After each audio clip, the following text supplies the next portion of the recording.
दोस्तों नमस्कार, स्वागत है आपका यूट्यूब चैनल एबी टेक में। आज है 30 दिसंबर 2025 और जान लेते हैं आज की महत्वपूर्ण खबरें। सबसे पहले यहाँ पर देखिए अपडेट है बिहार से शिक्षक भर्तियों को लेकर के। बीपीएससी टीआरई 4 के अंतर्गत जनवरी में वैकेंसी आने वाली हैं, उसी के बारे में अपडेट है कि चतुर्थ चरण की शिक्षक भर्ती प्रक्रिया जनवरी से। शिक्षा मंत्री सुनील कुमार ने कहा कि 25,000 से वैकेंसी कम नहीं होगी। तो चौथे चरण की शिक्षक भर्ती यानी टीआरई 4 की प्रक्रिया जनवरी से शुरू हो जाएगी। इसके लिए 15 जनवरी तक बिहार लोक सेवा आयोग को अधिसूचना भेज दी जाएगी।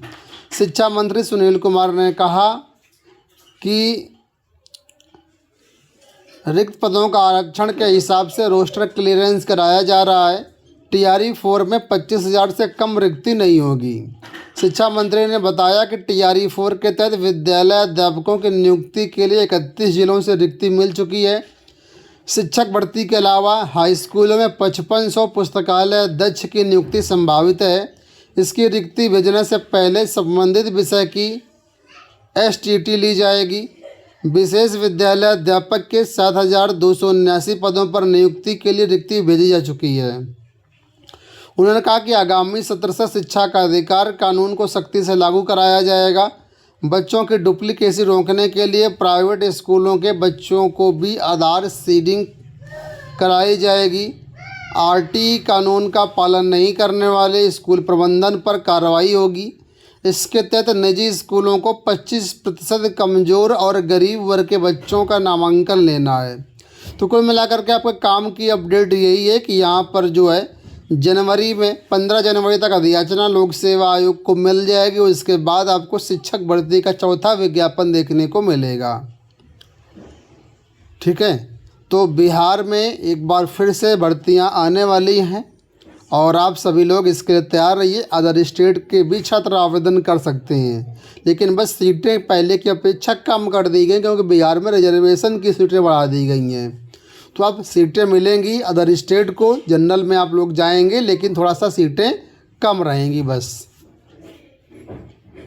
उत्तर प्रदेश पुलिस भर्ती से अपडेट है कि सिपाही भर्ती में अब नेगेटिव मार्किंग नहीं। राज्य सरकार ने यूपी पुलिस का हिस्सा बनने वाले अभ्यर्थियों के लिए एक बड़ी राहत दी है। सरकार ने आरक्षी व बंदी रक्षक के पदों पर भर्ती के लिए होने वाली परीक्षा में नेगेटिव मार्किंग की व्यवस्था समाप्त कर दी है।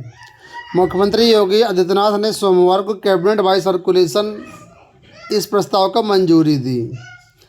इसके लिए कैबिनेट बाई सर्कुलेशन से उत्तर प्रदेश पुलिस आरक्षित तथा नागरिक मुख्य आरक्षी नियमावली 2025 तथा उत्तर प्रदेश कारागार प्रशासन व सुधार विभाग जेल वार्डर संभाग नियमावली 2025 को स्वीकृति प्रदान की गई है।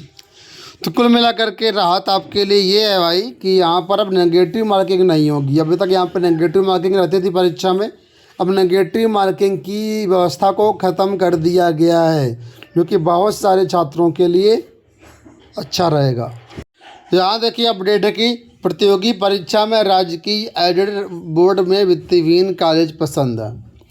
सरकार की लाख कोशिशों के बावजूद यूपी बोर्ड की हाई स्कूल और इंटरमीडिएट परीक्षा में नकल माफिया राज जो है ख़त्म होने का नाम नहीं ले रहा है। एक तरफ पीसीएस से लेकर के शिक्षक भर्ती तक की परीक्षाओं में राजकीय और सहायता प्राप्त माध्यमिक विद्यालयों को केंद्र बनाया जा रहा है ताकि नकल या पेपर लीक की आशंका न रह जाए।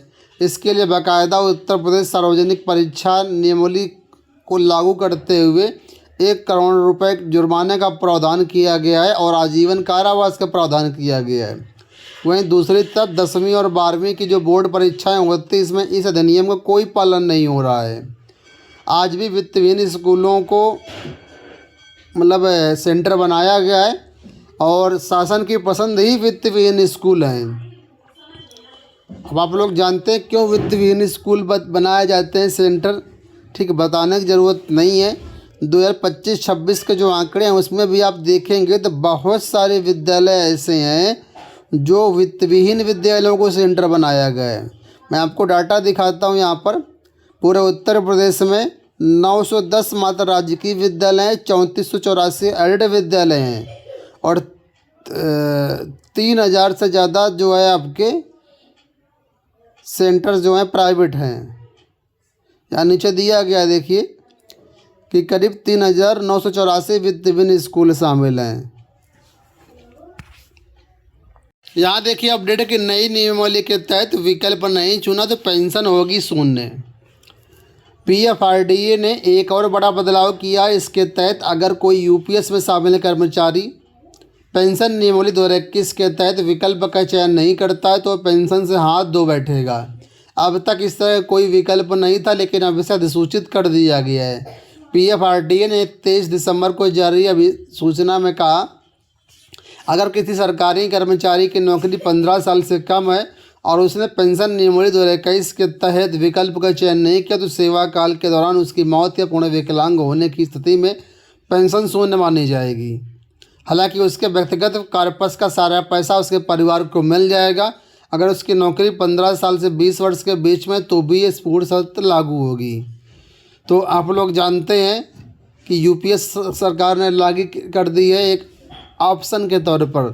तो UPS में कहा गया अगर कोई कर्मचारी विकल्प नहीं चुनता है और उसकी बीच में अगर डेथ हो जाती है तो फिर कोई पेंशन नहीं मिलेगी। जो उसका जमा पैसा होगा वो सिर्फ वापस मिल जाएगा। ठीक है, तो इसके बारे में ज़्यादा जानकारी चाहिए तो आप इसको पढ़ सकते हैं हमारे टेलीग्राम चैनल से। टेलीग्राम पर सारी न्यूज़ हम पोस्ट कर देते हैं, डाल देते हैं जो PDF होती है।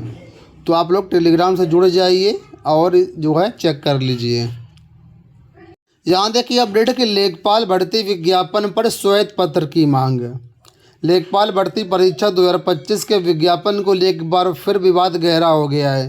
प्रतियोगी छात्र संघर्ष समिति के मीडिया प्रभारी और छात्र आंदोलन समन्वय समिति के संयोजक प्रशांत पांडे ने मुख्यमंत्री योगी आदित्यनाथ को पत्र लिख करके 16 दिसंबर को जारी विज्ञापन को निरस्त किए जाने और 28 दिसंबर को संशोधित विज्ञापन जारी करने पर कड़ा एतराज़ जताया है। उन्होंने इस पूरे प्रकरण पर श्वेत पत्र जारी करने की मांग करते हुए आरोप लगाया कि राजनीतिक दबाव के चलते अनारक्षित वर्ग के मेधावी छात्रों के हितों से समझौता किया गया है।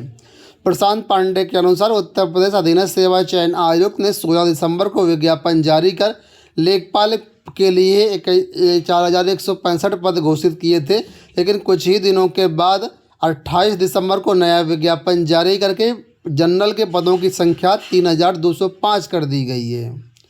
छात्र संगठनों का कहना है कि ये बदलाव ना तो पारदर्शी है और ना इसके पीछे कोई स्पष्ट प्रशासनिक कारण सामने आया है। उनका कहना था कि यदि पहले सरकारी जो विज्ञापन गलत तो सरकार ये स्पष्ट करे कि उसमें क्या त्रुटि थी, उस त्रुटि के लिए जिम्मेदार कौन था, उसके खिलाफ क्या कार्रवाई की गई। ये भी बताया जाए कि नए विज्ञापन में अनारक्षित पदों की संख्या किस आधार पर घटाई गई है। तो छात्र संगठनों ने मांग की है कि जनरल के पद कम कर दिए गए हैं। यदि सरकार इस मुद्दे पर शीघ्र श्वेत पत्र जारी नहीं करती है तो फिर 16 दिसंबर के विज्ञापन के अनुसार भर्ती प्रक्रिया आगे नहीं बढ़ाई जाती है तो अनारक्षित वर्ग के छात्र न्यायालय की शरण लेने के साथ प्रदेशव्यापी आंदोलन के लिए बाध्य होंगे। तो अब जनरल के छात्रों ने यहाँ पर रिजर्वेशन मांगना शुरू कर दिया है कि जो पहले विज्ञापन में पद थे वही पद दिए जाएं। अब पद क्यों कम किए गए हैं, तो क्यों कम किए गए ये तो रीज़न आपने देखा होगा कि OBC SC ST को रिजर्वेशन पूरा नहीं था, जिसका सरकार ने संज्ञान लेते हुए राजस्व विभाग ने उसका सुधार किया, करेक्शन किया। ठीक है, तो फिलहाल ये मांग अब है, श्वेत पत्र जारी करने की मांग है। मैं ज़्यादा कुछ नहीं बोलूँगा, आप लोग कमेंट बॉक्स में खुद बोल दीजिए जो बोलना है। अंत में LT ग्रेड को लेकर के अपडेट है। यहाँ पर 26 दिसंबर को कल नोटिस जारी की गई है और कहा गया कि जो भी अभ्यर्थी LT ग्रेड का फॉर्म भरे हैं उसमें विशिष्ट योग्यता वाले पदों को मतलब उसमें जो है पदों के लिए आपको अपनी विशिष्ट योग्यता को अपडेट करना है। पोर्टल पर जा कर के आपको विशिष्ट योग्यता अपडेट करनी है। तो इसका हमने डिटेल्ड वीडियो बना दिया हुआ है। 7 जनवरी 2026 आवेदन करने की लास्ट डेट है। आप लोग समय रहते वीडियो देख करके कर लीजिएगा संशोधन, अन्यथा आपके जो आवेदन है उसमें विशिष्ट योग्यता वाले पदों पर कोई विचार नहीं किया जाएगा। दोस्तों ये होगा आज की सारी अपडेट। इस वीडियो में इतना ही। धन्यवाद।